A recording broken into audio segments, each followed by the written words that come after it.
बुधवार जाए जारी रहिबो राज्य में कालबैशाखी वर्षा।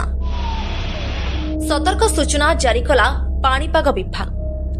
कालबैशाखी जोगु राज्यर विभिन्न स्थान में तापमात्रा ह्रास पाइछि। गत 2 दिन धरी लागि रहितिबा कालबैशाखी वर्षा झड़ तोफान जोगु तापमात्रा पाखापाखि 3 रु 5 डिग्री सेल्सियस कमिथिबा पाणीपाग विभाग पक्षरु कुहा जाइछि। गतकाली रातिरे कटक भुवनेश्वर समेत राज्यर विभिन्न स्थान में वर्षा होइछि। गतकाली विलंबित रातिरे राजधानी रे होइतिबा वर्षार परिमाण 76.8 मिलीमीटर थिला।